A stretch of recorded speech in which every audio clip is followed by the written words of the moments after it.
Digital দুনিয়াতে আমরা কিন্তু এখন প্রায় পুরোটাই থাকি, তাই না?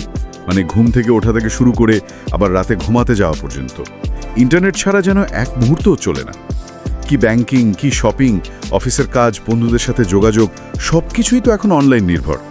কিন্তু এই যে এত সুবিধা, এর সাথেই কিন্তু একটা ঝুঁকিও জড়িয়ে আছে সবসময়, একটা অদৃশ্য ঝুঁকি। ঠিক তাই। আর এই ঝুঁকিটা মূলত আসছে সাইবার আক্রমণ বা হ্যাকিং থেকে। মানে হ্যাকাররা কিন্তু বসে নেই, তারা সব সময় নতুন নতুন পথ খুঁজছে, কিভাবে আমাদের ব্যক্তিগত তথ্য নেওয়া যায়, কিভাবে টাকা পয়সা হাতিয়ে নেওয়া যায়, বা ধরেন আমাদের পুরো ডিজিটাল পরিচয়টাই কিভাবে কবজা করা যায়। আর এই ঝুঁকি থেকে যদি বাঁচতে হয় তাহলে তো শত্রুকে মানে হ্যাকারদের ভালো করে চিনতে হবে, তাই না? সেজন্যই আজকের আলোচনাটা আমরা রেখেছি হ্যাকারদের নিয়েই। আমরা একটু জানার চেষ্টা করব হ্যাকাররা কত রকমের হয়, তারা সাধারণত কোন কৌশলগুলো ব্যবহার করে, আর সবচেয়ে জরুরি যেটা, এই ডিজিটাল জগতে আমরা নিজেদের কিভাবে আরেকটু নিরাপদে রাখতে পারি। আমাদের লক্ষ্য হলো সাইবার নিরাপত্তা নিয়ে একটা পরিষ্কার ধারণা তৈরি করা। একদম। কারণ দেখুন, জ্ঞান আর সচেতনতা এই দুটোই কিন্তু সবচেয়ে বড় অস্ত্র এই অদৃশ্য শত্রুর বিরুদ্ধে। চলুন তাহলে শুরু করা যাক হ্যাকারদের পরিচয় পর্ব দিয়ে। এই হ্যাকার শব্দটা শুনলেই আমাদের মনে কেমন একটা নেতিবাচক ছবি ভেসে ওঠে, তাই না? মনে হয় যেন এরা সবাই খারাপ, সবার ক্ষতি করাই এদের একমাত্র কাজ। কিন্তু বিষয়টা কি আসলেই এতটা সাদাকালো? হ্যাকারদের কি ভালো মন্দ দিক নেই? অবশ্যই আছে। হ্যাকারদের উদ্দেশ্য আর তারা কি ধরনের কাজ করছে তার উপর ভিত্তি করে আমরা তাদের মোটামুটি 3 ভাগে ভাগ করতে পারি। প্রথমত, যাদের কথা শুনলেই আমাদের মনে ভয় চলে আসে, ব্ল্যাক হ্যাট হ্যাকার। এদের মূল উদ্দেশ্যই হলো ক্ষতি করা। সেটা হতে পারে টাকা কামানোর জন্য তথ্য চুরি করা, কোনো ওয়েবসাইট বা সিস্টেম ডাউন করে দেওয়া, কারো ব্যক্তিগত তথ্য ফাঁস করে ব্ল্যাকমেইল করা, কিংবা আজকাল যেটা খুব বেশি শোনা যাচ্ছে, র্যানসামওয়্যার, ফাইলগুলো সব লক করে দিয়ে মুক্তিপণ্য দাবি করা। তার মানে ওই যে ভুয়া ওয়েবসাইট বানিয়ে লগইন তথ্য নেওয়া, বা ধরেন কোনো কোম্পানির গোপন ডেটা চুরি করে বেচে দেওয়া, এই কাজগুলো ব্ল্যাক হ্যাটরাই করে। একদম। এদের কাজগুলো পুরোপুরি অবৈধ এবং অবশ্যই শাস্তিযোগ্য অপরাধ। সাইবার জগৎ নিয়ে সাধারণ মানুষের মনে যে একটা ভীতি কাজ করে, তার মূল কারণ কিন্তু এরাই। কিন্তু সবাই এমন না। এরপরেই আসে grey hat hacker. Grey hat মানে ধূসর টুপি। নামটা শুনে মনে হচ্ছে এরা ঠিক সাদা বা কালোর মাঝামাঝি কিছু একটা হবে। ঠিক ধরেছেন। গ্রে হ্যাট হ্যাকাররা অনেকটা ওই ধূসর এলাকাতেই থাকে। তাদের উদ্দেশ্য সবসময় খারাপ নাও হতে পারে। ধরেন তারা হয়তো কোনো সিস্টেমের নিরাপত্তা ত্রুটি খুঁজে বের করল, কিন্তু সেটা করার জন্য তারা কোনো অনুমতি নেয়নি। তারপর হয়তো তারা সেই ত্রুটিটা সিস্টেমের মালিককে জানালো, কিন্তু এর বিনিময় হয়তো টাকা চাইল, বা ধরেন নিজেদের নাম প্রচার করতে চাইল। আবার কখনো কখনো স্রেফ নিজেদের দক্ষতা প্রমাণের জন্য অনুমতি ছাড়া সিস্টেমে ঢোকার চেষ্টা করে। তার মানে কাজটা ঠিক বৈধও বলা যাচ্ছে, আবার সবসময় সরাসরি ক্ষতিকর নয়। একটা নৈতিক দোটানার মধ্যে থাকে এরা। হ্যাঁ, অনেকটা তাই। আর সব শেষে আসে হোয়াইট হ্যাট হ্যাকার। এদেরকে আমরা ইথিক্যাল হ্যাকারও বলি। এদেরকে বলা যেতে পারে সাইবার জগতের নিরাপত্তা প্রহরী বা রক্ষক। তারা তাদের হ্যাকিং জ্ঞান আর দক্ষতা ব্যবহার করে ভালো কাজের জন্য, সিস্টেমের নিরাপত্তা বাড়ানোর জন্য। বিভিন্ন কোম্পানি এদেরকে নিয়োগ দেয় নিজেদের সিস্টেমের দুর্বলতাগুলো খুঁজে বের করার জন্য, যাতে ব্ল্যাক হ্যাটরা আক্রমণ করার আগেই সেই ফাঁকগুলো বন্ধ করা যায়। ঠিক তাই। হোয়াইট হ্যাট হ্যাকাররা প্রতিষ্ঠানের অনুমতি নিয়ে নির্দিষ্ট নিয়ম মেনে সিস্টেম পরীক্ষা করে, দুর্বলতাগুলো খুঁজে বের করে এবং সেগুলো সারানোর উপায় বাতলে যায়। ইথিক্যাল হ্যাকিং এখন কিন্তু বিশ্বজুড়ে একটা অত্যন্ত গুরুত্বপূর্ণ আর চাহিদা সম্পন্ন পেশা। বড় বড় ব্যাংক, টেক কোম্পানি, সরকারি সংস্থা সবাই মোটা বেতনে ইথিক্যাল হ্যাকার নিয়োগ দিচ্ছে তাদের ডিজিটাল সম্পদ রক্ষা করার জন্য। বাহ, তাহলে হ্যাকারদের দুনিয়াটা বেশ বৈচিত্র্যময় দেখছি, শুধু খারাপ লোকই নয়। আচ্ছা, এবার একটু গভীরে যাই। এই যে ব্ল্যাক হ্যাট বা ধরেন গ্রে হ্যাট হ্যাকাররা, এরা আসলে ঠিক কোন অস্ত্রগুলো ব্যবহার করে? তাদের কিছু কমন কৌশল সম্পর্কে যদি একটু ধারণা দেন। হ্যাকারদের অস্ত্রাগারে অনেক কৌশলই আছে। সবগুলো নিয়ে হয়তো আজকে বিস্তারিত বলা যাবে না, তবে কিছু খুব কমন আর বিপজ্জনক কৌশল নিয়ে কথা বলাটা জরুরি। প্রথমেই বলতে হয় ফিশিংয়ের কথা। এটা সম্ভবত সবচেয়ে বেশি শোনা যায়, তাই না? হ্যাঁ, প্রায় তো ইমেল আসে বা ফোনে মেসেজ আসে ব্যাংক থেকে বা ধরেন ফেসবুক থেকে যে আপনার অ্যাকাউন্টে সমস্যা হয়েছে বা আপনি একটা লটারি জিতেছেন আর জলদি একটা লিঙ্কে ক্লিক করতে বলে। এটাই কি ফিশিং? একদম ঠিক। হ্যাকাররা পরিচিত কোনো প্রতিষ্ঠান যেমন ব্যাংক, সোশ্যাল মিডিয়া বা অনলাইন শপের ছদ্মবেশে এই বার্তাগুলো পাঠায়। উদ্দেশ্য থাকে আপনাকে ভয় দেখিয়ে বা লোভ দেখিয়ে লিঙ্কে ক্লিক করানো, আর ক্লিক করলেই আপনাকে নিয়ে যাওয়া হয় একটা ওয়েবসাইটে যেটা দেখতে হুবহু আসলের মতো, কিন্তু আসলে নকল। সেখানে আপনার কাছে login ID, password, credit card number বা ওটিপি চাওয়া হয়।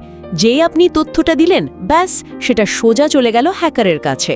আর চিন্তার বিষয় হলো এই নকল ওয়েবসাইট বা ইমেলগুলো অনেক সময় এতটাই নিখুঁতভাবে বানানো হয় যা ধরাটা বেশ কঠিন হয়ে পড়ে। ঠিক, সেই জন্য সবসময় প্রেরকের ইমেল ঠিকানাটা ভালোভাবে দেখতে হবে। ওয়েবসাইটের অ্যাড্রেস বারে ইউআরএল বা ডোমেইন নামটা ঠিক আছে কিনা, বানান ভুল আছে কিনা সেটা খুঁটিয়ে দেখতে হবে। একটু সন্দেহ হলেই লিঙ্কে ক্লিক না করে সরাসরি ওই প্রতিষ্ঠানের ওয়েবসাইটে নিজে টাইপ করে ঢুকে খোঁজ নেওয়া উচিত। আর অবশ্যই সবসময় 2 ফ্যাক্টর অথেন্টিকেশন বা 2FA চালু রাখাটা মাস্ট। আচ্ছা, ফিশিংয়ের পর আর কোন কৌশলটা খুব কমনলি ব্যবহার হয়? ম্যালওয়্যার। এটা হলো ম্যালিশিয়াস সফটওয়্যারের ছোট রূপ। এর মধ্যে অনেক ধরনের ক্ষতিকর প্রোগ্রাম পড়ে, যেমন virus, Trojan horse, spyware, ransomware, adware, অনেক কিছু। এগুলো আপনার কম্পিউটারে বা মোবাইলে ঢুকে নানা রকম ক্ষতি করতে পারে। কিন্তু এগুলো ঢোকে কিভাবে, আর ইনসে বাঁচার উপায়টাই বাকি? ঢোকার পথ অনেক।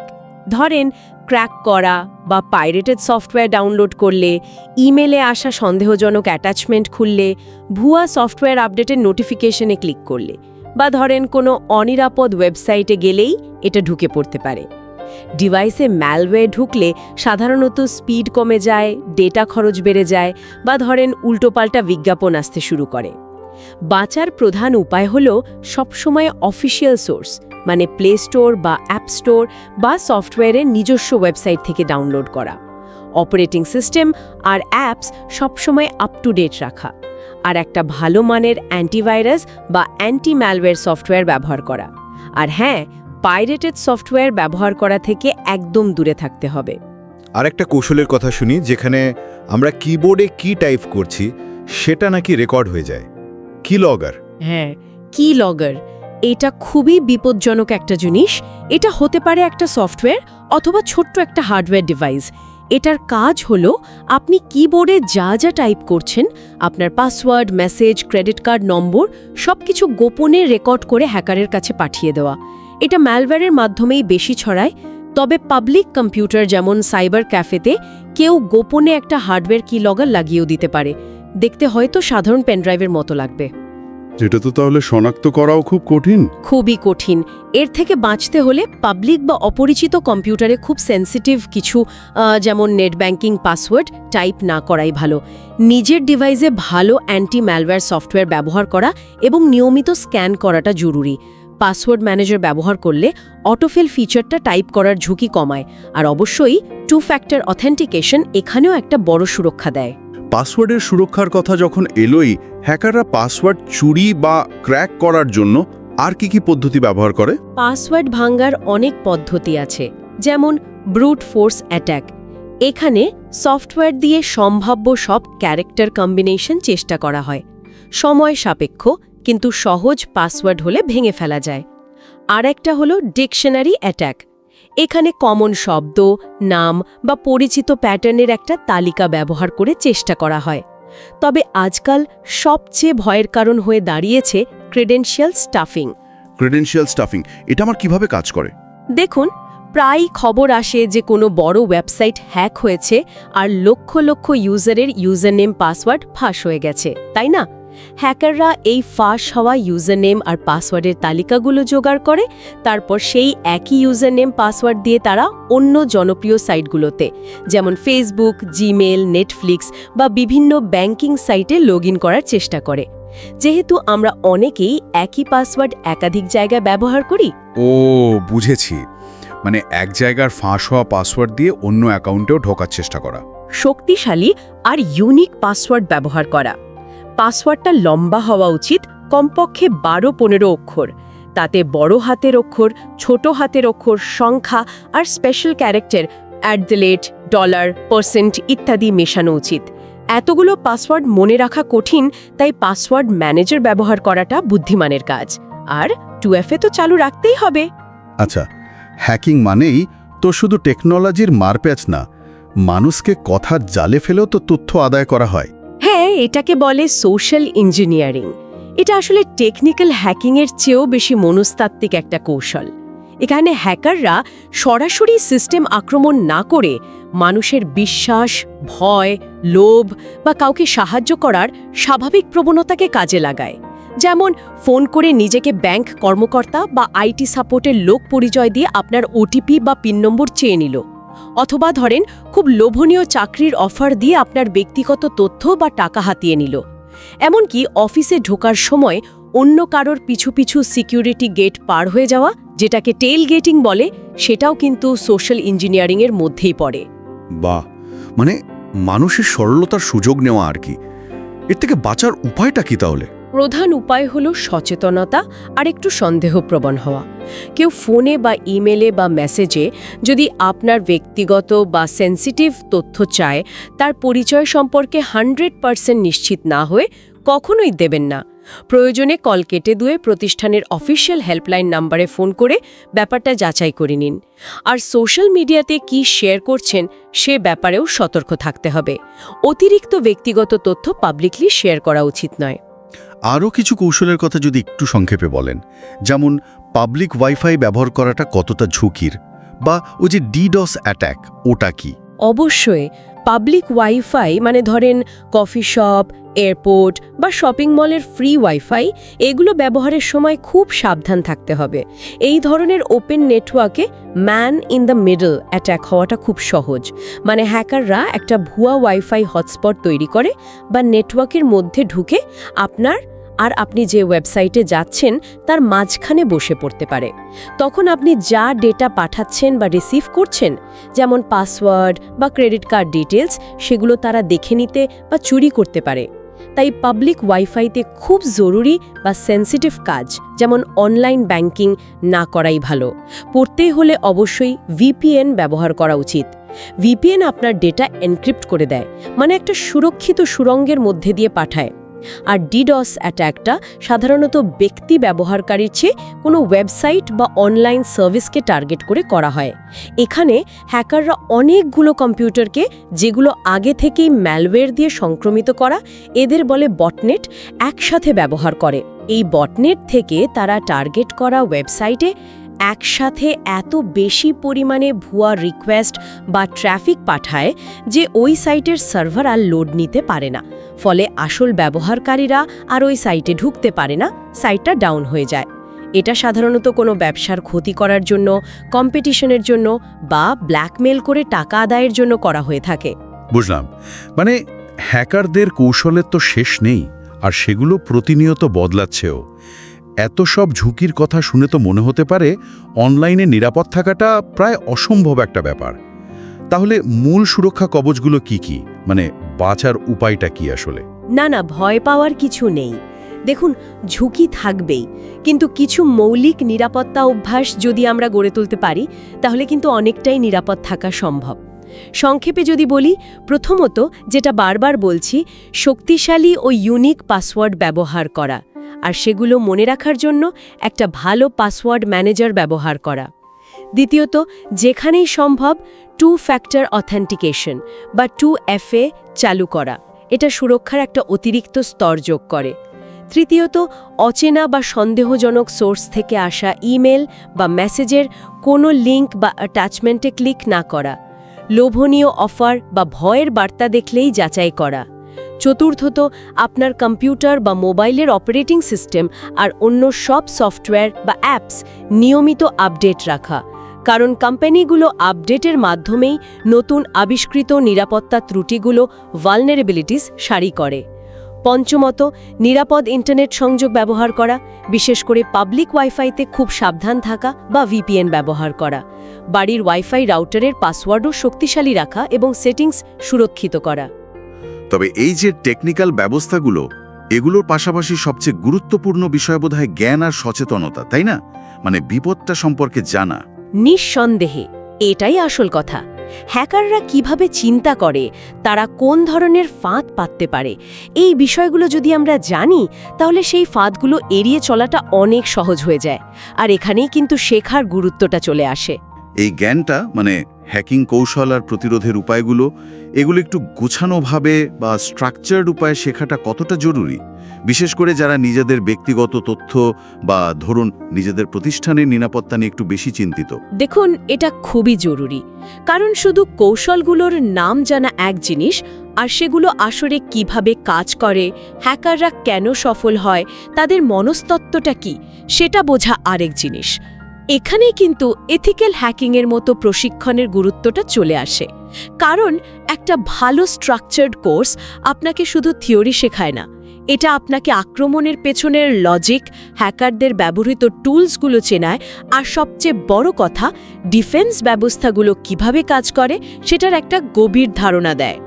যেমন ধরুন, একটা ফিশিং ইমেল কেন এত বিশ্বাসযোগ্য মনে হয়, বা একটা ম্যালওয়্যার কিভাবে অ্যান্টিভাইরাসকে ফাঁকি দেওয়ার চেষ্টা করে। এই কেনগুলো যখন আপনি বুঝবেন, তখন নিজে থেকেই অনেক বেশি সতর্ক হতে পারবেন এবং সঠিক ডিফেন্স ব্যবস্থা নিতে পারবেন। তার মানে শুধু নিয়মের একটা লিস্ট ফলো না করে ঝুঁকির আসল কারণটা বা গভীরতাটা বোঝা। একদম। আর এই গভীর জ্ঞান অর্জনের জন্য ভালো মানের রিসোর্সের প্রয়োজন। যারা নিজেদের বা নিজেদের কোম্পানিকে সুরক্ষিত রাখতে চান, তাদের জন্য একটা গোছানো শেখার পথ কিন্তু খুব কাজে দেয়। যেমন ধরুন, MSB academy certified ethical hacking কোর্সের কথা যদি বলি, এই ধরনের কোর্সগুলো ডিজাইনই করা হয় একদম শূন্য থেকে শুরু করে অ্যাডভান্স লেভেল পর্যন্ত ধাপে ধাপে সবকিছু শেখানোর জন্য। সেখানে শুধু থিওরি থাকে না, প্রচুর প্র্যাকটিক্যাল ল্যাব থাকে। মানে আপনি নিজে হাতে কলমে করে শিখতে পারবেন কিভাবে আক্রমণগুলো হয় এবং কিভাবে সেগুলো তড়তে হয়। এটা একটা বাস্তব অভিজ্ঞতা দেয়। হ্যাঁ, শুধু তো বই পড়ে বা ভিডিও দেখে তো আর সাঁতার শেখা যায় না, পানিতে নামতে হয়। সাইবার সিকিউরিটির ক্ষেত্রেও কি ব্যাপারটা সেরকম? মানে প্র্যাকটিক্যাল করাটা জরুরি? অবশ্যই, সাইবার সিকিউরিটি পুরোটাই একটা প্র্যাকটিক্যাল ফিল্ড।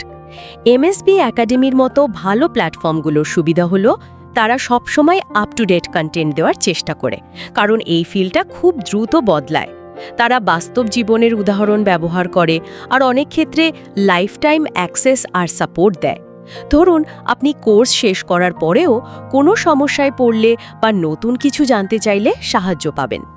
এই সাপোর্টটা কিন্তু খুব দরকারি, কারণ সাইবার জগৎ প্রতিনিয়ত পাল্টাচ্ছে, নতুন নতুন হুমকি আসছে, তাই শেখার প্রক্রিয়াটাও কিন্তু চলমান রাখতে হয়। আর এই ধরনের একটা ভালো কোর্স আপনাকে সেই আপ টু ডেট জ্ঞান আর দক্ষতা অর্জনে সাহায্য করে, যা আপনাকে বাস্তব জীবনের সাইবার চ্যালেঞ্জগুলো মোকাবেলা করার জন্য প্রস্তুত করে তুলবে। ইথিক্যাল হ্যাকিং শেখার গুরুত্বের কথা যখন উঠলই, আরেকটু যদি বিস্তারিত বলেন, মানে একজন ব্যক্তি নিজের জন্য বা ধরুন একটা প্রতিষ্ঠানের জন্য এই দক্ষতাটা এখন কেন এত মূল্যবান হয়ে উঠছে? এর অনেকগুলো কারণ আছে। প্রথমত এবং সবচেয়ে গুরুত্বপূর্ণ হলো আত্মরক্ষা। মানে আপনার নিজের ডিজিটাল জীবন, আপনার bank account, social media profile, ব্যক্তিগত ছবি বা তথ্য, সেগুলো সুরক্ষিত রাখার জন্য এই জ্ঞানটা অপরিহার্য। আপনি নিজেই বুঝতে পারবেন কোনটা নিরাপদ, কোনটা নয়। দ্বিতীয়ত, প্রাতিষ্ঠানিক নিরাপত্তা। আজকাল যে কোনো প্রতিষ্ঠানের জন্যই তাদের ডেটা হলো সবচেয়ে মূল্যবান সম্পদ।